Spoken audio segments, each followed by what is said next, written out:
आज हम देखने वाले हैं निज़ल। मूवी की शुरुआत में हम जॉन बेबी नाम के एक व्यक्ति को देखते हैं जिसका हाल ही में एक्सीडेंट हुआ है, लेकिन उसकी किस्मत अच्छी थी कि वो बच गया। उसे गहरी चोट नहीं लगी है, पर उसकी नाक पे चोट लगने की वजह से उसे बैटमैन की तरह एक मास्क पहनना पड़ता है। जॉन बेबी असल में एक जज है, इसलिए वो एक्सीडेंट से थोड़ा रिलीफ मिलते ही सीधे अपने काम पर लग जाता है। यहाँ हम उसे अपने दोस्त अजीत से मिलते हुए देखते हैं। वैसे तो अजीत किसी काम के सिलसिले में ऑफिसर से मिलने जा रहा है, लेकिन जॉन के आते ही वो उसे भी अपने साथ चलने को कहता है। जॉन उसके साथ चल तो देता है, लेकिन बीच रास्ते में उसका मन बदल जाता है। उसे बाहर हो रही बारिश से काफी दिक्कत होती है। वो कहता है कि यार ये बारिश रुकने का नाम क्यों नहीं ले रही है, लेकिन जॉन की बात सुनकर अजीत और उसके ड्राइवर को कुछ अजीब लगता है। वो उसे बताते हैं कि यहाँ पर तो बहुत दिनों से बारिश हुई ही नहीं है, तुम किस बारिश की बात कर रहे हो। जॉन को भी कुछ भी समझ में नहीं आता, क्योंकि उसे तो वहाँ साफ साफ बारिश दिखाई दे रही है। लेकिन जब वो खुद के हाथ को बाहर निकालता है तो उसे सही में रियलाइज होता है कि बारिश तो हो ही नहीं रही है। और ये बात काफी हैरान करने वाली है और अजीत को भी समझ में आ चुकी है कि जॉन को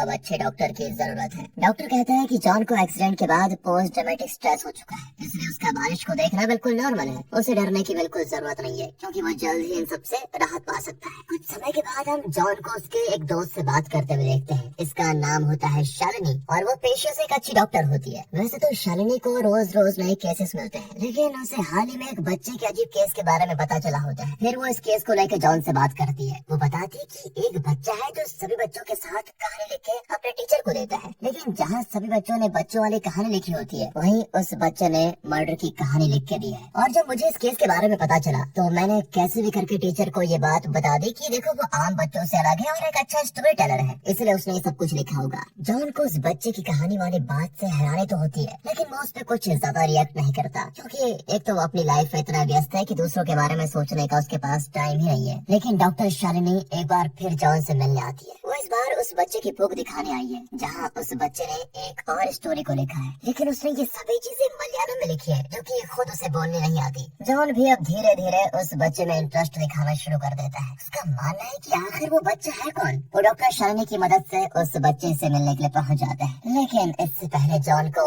उसकी माँ से परमिशन लेनी पड़ेगी, जिसका नाम होता है शर्मिला। शर्मिला को लगता है कि उसका बेटा बिल्कुल नॉर्मल है, इसलिए वो जॉन को अपने बेटे से ना मिलने को कहती है। लेकिन जॉन को मालूम है कि अगर उसे बच्चे से मिलना है तो उसे शर्मिला को कैसे भी करके मनाना पड़ेगा, इसलिए वो शर्मिला को पुलिस की धमकी भी देता है। फिर मजबूरन शर्मिला को जॉन को अपने बेटे से मिलवाना ही पड़ता है, क्योंकि वो किसी भी तरह से अपने बेटे को पुलिस केस में इन्वॉल्व नहीं करना चाहती। कुछ समय के बाद दिखाते हैं तो जॉन और डॉक्टर शालिनी शर्मिला के बेटे से मिलते हैं, जिसका नाम नितिन होता है। जहाँ जॉन नितिन से बात करने में लग जाता है, वहीं शर्मिला उन पेपर्स को ढूंढने निकल जाती है जिसमें नितिन ने ढेर सारी स्टोरीज लिखी है। और जब वो पेपर के साथ वापस आती है तो वो उस लेटर को जॉन के हवाले कर देती है। फिर जब रात होती है तो हम जॉन को देखते हैं जो नितिन के लिखे हुए पेपर्स को पढ़ने लग जाता है। उसे समझने में देरी नहीं लगती कि नितिन ने ये सभी चीजें मलयालम भाषा में लिखी है, जिससे जॉन का पहला शक क्लियर हो जाता है कि डॉक्टर शालिनी ने जितने भी बात बताई है वो बिल्कुल सही है। अब जॉन ज्यादा देर न करते हुए उस पेपर में लिखी कहानी को पढ़ना शुरू करता है। उसे मालूम पड़ता है कि नितिन ने एक खरवट्टा के गाँव के बारे में लिखा है, जहाँ एक तालाब में एक आदमी को डुबोकर मार दिया गया था। अब जॉन को ये बात बड़ी हैरान कर देती है कि ये कैसे लिख पा रहा है उन सारी चीजों को। उसे पता है कि खरवट्टा गांव असल जिंदगी में भी एग्जिस्ट करता है, इसलिए वो बिना देरी किए उस गांव में पहुंच जाता है। वो सबसे पहले वहां के पुलिस थाने में कांटेक्ट करता है, जो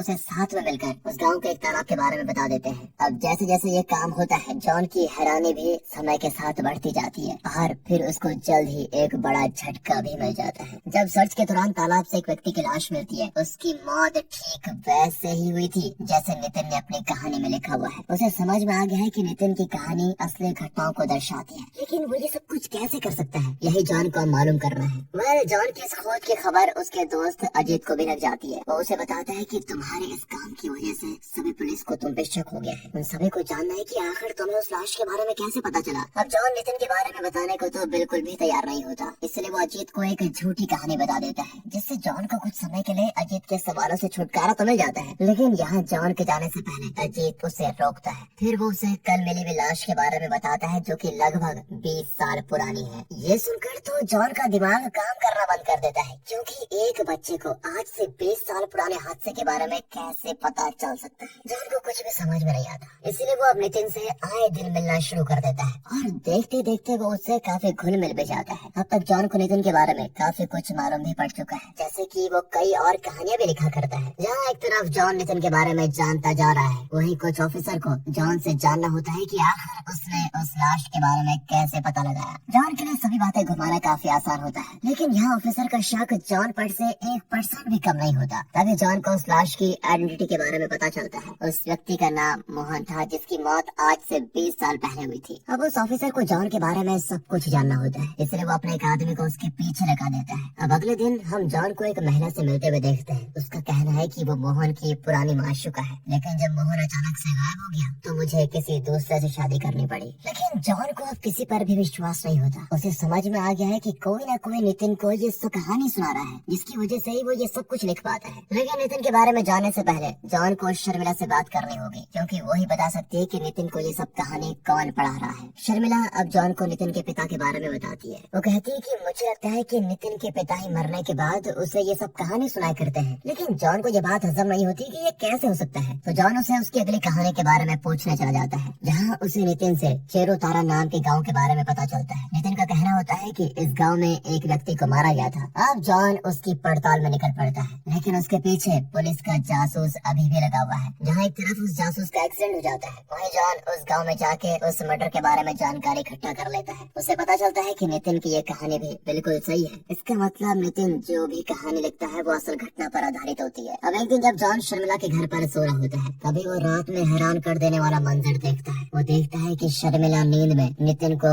उन्हीं मर्डर वाली कहानियों को सुना रही होती है। जॉन को समझ आ चुका है कि नितिन को कहानी सुनाने वाली कोई और नहीं बल्कि खुद उसकी माँ है। लेकिन जब जॉन ये बात अपने दोस्तों से शेयर करता है, तब उससे पता चलता है कि शर्मिला को खुद उन कहानियों के बारे में नहीं पता। ऐसा इसलिए क्योंकि वो खुद उन कहानियों को अपनी नींद में सुनाई करती है। अब ये बात जॉन को हैरान कर देती है कि यार ये कैसे पॉसिबल है। उसे जानना है इस राज के पीछे आखिर कौन है। वो सबसे पहले इस बात को शर्मिला से शेयर करता है, लेकिन शर्मिला खुद शॉक हो जाती है कि मैं अपने बेटे को कहानी नहीं, ऐसा कैसे हो सकता है। उसे बिल्कुल भी अंदाजा नहीं होता कि वो इन सभी घटनाओं के बारे में कैसे जानती है। लेकिन जॉन को अब तक ये बात समझ में आ गई है कि अगर उसे इस राज की जड़ तक जाना है तो उसे शर्मिला के पास्ट को खंगालना होगा, क्योंकि कोई तो ऐसा होगा जिसने शर्मिला को ये सब कहानियां सुनाई होंगी। अब इसी जांच के दौरान जॉन को शर्मिला के पिता के बारे में पता चलता है, जिसका नाम विश्वनाथन था और वो एक छोटी सी शॉप चलाया करता था। और अब जॉन शर्मिला को लेके उसके पिता से मिलवाने जाता है। तब विश्वनाथन अपनी बेटी को देखकर बिल्कुल बेहोश हो जाता है और जब उसे हॉस्पिटल में ले जाया जाता है, तब जॉन उसे अपने गुनाह कबूल करने को कहता है। शर्मिला को कुछ भी समझ में नहीं आता। तब जॉन उसे बताता है कि तुम्हारे पिता ने 20 साल पहले कई सारे गुनाह किए थे और उनके साथ तुम्हारी माँ भी शामिल थी। यहाँ पर विश्वनाथन अपने गुनाह को कबूल कर लेता है और साथ में ये भी बताता है कि जब शर्मिला छोटी थी तब मैं अपने सभी गुनाह को अपनी पत्नी से शेयर करता था। वो अपने सभी गुनाह की कहानी बताता था, जिसे बचपन में शर्मिला ने सुन लिया था और इसी वजह से शर्मिला को ये सभी कहानियाँ पता होती है। अब जॉन शर्मिला के पिता को जेल भेजने को तैयार है, लेकिन शर्मिला इस बात के लिए बिल्कुल भी तैयार नहीं होती। वो चुपके से अपने पिता को कुछ पैसे देके कहीं दूर चले जाने को कहती है। वहीं विश्वनाथन की भागने की खबर जॉन तक पहुंच जाती है, लेकिन जॉन का दोस्त उसे कहता है वो आदमी वैसे भी बुढ़ा हो चुका है और उसके बारे में ज्यादा नहीं सोचना चाहिए। लेकिन जॉन तो बिल्कुल अलग ही किस्म का आदमी है, उसे ये बात बिल्कुल मंजूर नहीं होती, इसलिए वो विश्वनाथन को ढूंढने निकल पड़ता है। तभी हम नितिन को देखते हैं, जो अब जॉन को राधा मणि की कहानी सुनाने वाला है। ये सुनकर जॉन हैरान होता है, क्योंकि राधा मणि असल में शर्मिला की माँ थी। अब आखिर में हम शर्मिला को देखते हैं, जिसे मारने के लिए उसके पिता विश्वनाथन वहाँ पर होता है। वो शर्मिला को बताता है कि तुमने मेरे बारे में काफी कुछ जान लिया है, यहाँ तक कि तुमने मेरे सारे कांड की कहानियाँ अपने बेटे के साथ भी शेयर कर दी है। लेकिन सबसे बड़ा ट्विस्ट ये होता है कि विश्वनाथन ने अपने सभी कत्ल में अपनी पत्नी को भी मार दिया था। उसने ऐसा इसलिए किया क्योंकि राधा मणि ने उसे अपने बुरे कामों के लिए खुद को पुलिस के हवाले करने को कहा था, लेकिन उसे ये बात पसंद नहीं आई और उसने उसको मार दिया और अब वो इसी वजह से अपनी बेटी को मारने वाला है। लेकिन तभी वहाँ पर जॉन आकर शर्मिला को टाइम पर बचा लेता है। इसके बाद हम कहानी के आखिर में शर्मिला को देखते हैं, जिसे जॉन की तरह ही पोस्ट ड्रामेटिक स्ट्रेस हो चुका है और वो जॉन की तरह ही बारिश को देखने लगती है। इसी के साथ दोस्तों ये मूवी यहाँ पर खत्म होती है। बाकी मिलते हैं अगली वीडियो में, तब तक के लिए गुड बाय, अपना ख्याल रखें।